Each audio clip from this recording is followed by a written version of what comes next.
Hello, this is Warpath 1985 speaking today's release review. I was discussing the Masters of the Universe Origins Mattel Creations Rokkon.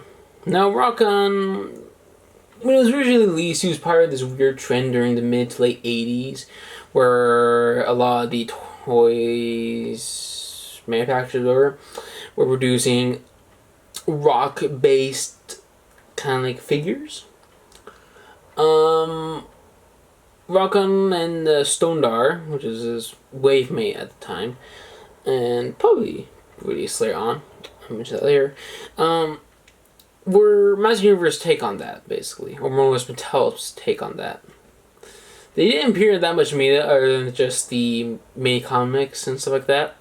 However, not Stonedar, but Rokkon did finally appear in animation in the recent season of, not season, but I think technically a season of the Kevin Smith, I believe his name is, a Master Universe TV show, where he just gets pretty much absolutely destroyed by the various Horde goons and was eventually killed by Leech. I'll post an image of that here somewhere, if I can find it. With a little fight scene of him in the show.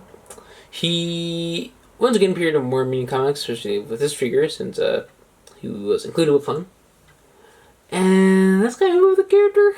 He has received other different figures along the way. I believe he did receive a classics figure. I'm not really sure about that, but maybe he did, not really sure. And of course, Origins of the original figure as well. Another thing is that currently now, funny enough, when Rokkon was being released in the Origins line, or it's on Mattel Creations, Transformers also dove back into the entire rock general stick with the I forgot what to call it, but basically I forgot what to recall.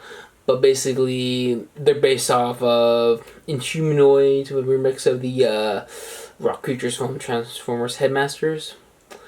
And kind of find that they're happening at the same time. However, I'm mentioning now, because it's kind of important to this figure, is that this figure was, of course, exclusive. A Mattel Creations exclusive, in fact. Which basically means that he was produced in limited quantities and is exclusive to Mattel Creations only, in fact. Which is problematic to say the least, because this figure was actually delayed the first week, and then it was eventually, the orders were finally available, but sometimes, I guess due to servers being overloaded, I personally was able to, first buy the figure my first try. Second try, on a different account, yes, but it kind of shows up that a lot of people want to get this figure, especially because Rokkon falls under that weird sect of toy characters that really shouldn't be exclusives, Duplico, Space Sumo, etc. Basically, especially Grizzlor. And, I forget his name. Cyclone? I think his name is Cyclone. Yeah, I think his name is Cyclone. And a couple other figures as well. That were, Wondar. Take all that, remember his name. Wondar. Who are toy-specific characters, and a lot of people want them. Sold out. Especially with my personal case, because I was able to get, Wondar, and especially Cyclone, because I really wanted Cyclone. I really wanted to get him. But I wasn't aware of the, that they immediately dropped the pre-orders after the Mattel Creations live stream. I just assumed that they'll drop it the next week, they normally do. But no, they dropped it immediately, and I wasn't ready nor aware that it was available. Sucks, but at least got this figure. So, this figure is pretty good and has a lot of paint. If you've seen the thumbnail, you probably realize that he's pretty much made to kind of look like the rocks that are on the Eternity playset, which on the newest one, actually, I forgot to mention that. Like, I think I mentioned last time. I'm not really sure, but I do own the Eternity playset, the Origins version, which is it's very nice. But yeah, it's kind of made up to look like the rocks on that set. Cool. So the gimmick he does have, I'm mentioning here, grab his blaster, sticking to his chest, like that. And you also have it, of course, plugged into his hand. And that's pretty much what you can do with it. It's not much. The dish can also spin. And yeah, that's pretty much it with the blaster. The figure itself has decent amount of articulation. Has a waist swivel, a ball joint at the head, and has the head came off. Punishment that there's a problem with the head coming off because the back plate does hit on the pop textures on the back, so yeah, it does pop up easily. It can also, more or less, he has a up and down movement. Look up and down. Has decent articulation at the shoulders, but it is limited to the rock bits. Same with the shoulders, because you have to be very specific with it, including the hands. Like, it's standard multi-articulation. Hell, it even has like more articulation, but to do the rock bits, it can be limited in some areas. Just have a, trying to get to it, a hinge at the wrist. Do a still swivel. Can do a real nice kick. Not very good back kick per se. He does have a relatively good knee bend, but you have to be, once again, very like I guess like specific where you put like the rock bits, because it does clash with the inner thigh. And because of that, the feet do splay out on the side. And more or less just point outwards instead of inwards. It's weird, but yeah. He does have a calf swivel and a ankle tilt. And it can also go up and down, but it can go down any more, or else it hit the back of the calf. Rock bits were. The articulation is very limited, and because that, the figure itself is limited in what we can do with it. Especially because of displaying this figure. It's easy because you can have it balance on the rock bits, but it's also very hard because you can easily fall over. And also, because of foot pegs, it is impossible to have it put on to foot pegs. It did come with a mini comic, which is called The Spirit of Eternity. Has no ads on the back, like many of the Mattel collections mini comics. Curious what it looks like? Here it is. Inside.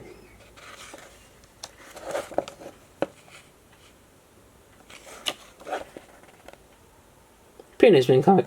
You also have a Stonedar in the back. Looking all cool. Including Rokkon's love interest. Well, I think it was introduced in the original mini comic. If I recall correctly. Can't quite remember. Here's a comparison with other Mattel Creations and Mattel Creations adjacent figures like Mattel Creations Origins, Messengers Origins, Grizzlor that I reviewed a couple months ago. You can check that out because a lot of people like that video for some reason. Not really sure why, but maybe just because it's Grizzlor. Everybody loves Grizzlor.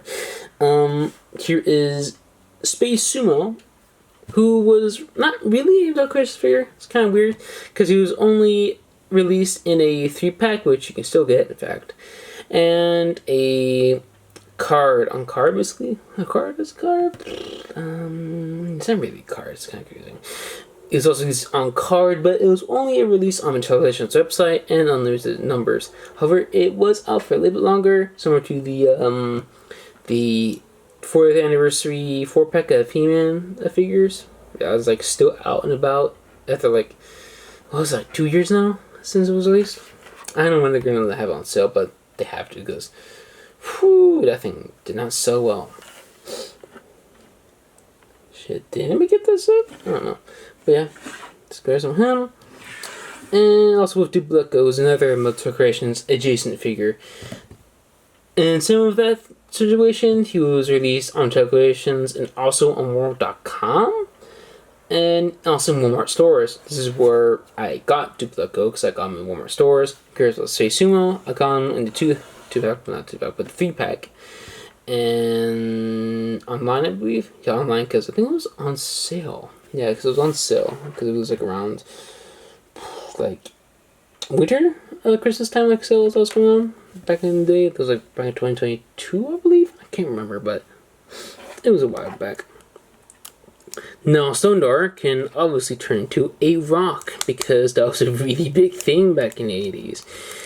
And of course, to do that, he just had to shift around his limbs and trying to pretty much force them together. It's very hard.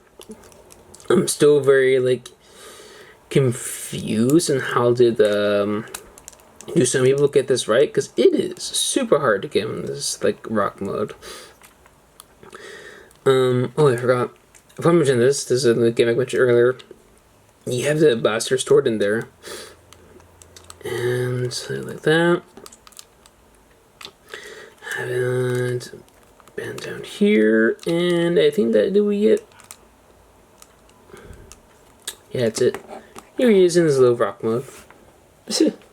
Very simple, very easy, and very dorky. However, it is very hard to just have it all seamlessly in place because various bits and pieces just clash together. But hey, at least it does display well in your interior playset if you want to have it in this little rock mode. Almost boulder mode because it's very big. It's very, very big. Bring back Duplico. Yeah, it's a very big rock. It's more as a boulder than anything. But yeah, it's a pretty good figure. Like many of the Mattel Creations figures, I would really recommend it. However, the figure is so expensive. Original figure was sold for like $20, which is fine, you know, for Machine figures. For exclusive, fine. The aftermarket price, why? Why? It's a guy who turns into a rock. Why? And with other figures like first with characters like Keklar, etc., like Frogmonger, I can see it because it's a little more obscure, and also does the added appeal that they go with different characters or sets. Frogmonger goes with the Cosmic Skull, and the same goes with the Cosmic Skull upgrade set that was released back in PowerCon 2022, I believe. And what's his face? Keklar was related to He-Man in the cartoon because it was He-Man's best friend, I believe, in the cartoon. So same with that. Wonder, etc. Pretty much. But why did you have to make some necessarily exclusive? Like Frogmonger, Keklar, I can see it, but why Wonder, Cyclone? And Keklar, not Keklar, but Rokkon and especially Grizzlor. I'm still kind of really weirded out they make Grizzlor exclusive. And glad that some people were able to get it because they released them like twice. But man, it's such a weird decision to make Grizzlor an exclusive, especially during the height of the Horde event that happened back in 2021, I believe, which is when the Horde figures came out. She was during like late 2021 to early 2022 when the height was like really high before it went all out on the Heroes of the Sun figures like that. But yeah, still really weird that he decided on to do that. Besides that, if I had for a good price, probably like $30, maybe $40, maybe. I recommend it, but again, it's Rokkon. It's a very specific figure. I mainly got Rokkon because his aesthetic kind of being meant for the turn playset, where he's kind of like turns into one of the rocks that you find on turn playset, or as he's colored after the rocks on turn playset. Kind of be like, oh, that's cool. Yeah, I can get him. But yeah, it's so weird. So yeah, that's all for this review. I guess like, comment, and subscribe. I'll be doing another review sooner or later. Hopefully like next week, maybe. Damn shame I was able to do the stop motion stuff. because I did not expect from our computer just to screw up all the audio bits. We spent 3 days just non-stop trying to record and search for. All went down the drain. So yeah, shame that happened, but at least I'm making this video. So hopefully you enjoy it. Do all the stuff that I mentioned earlier, and I'll see you next time.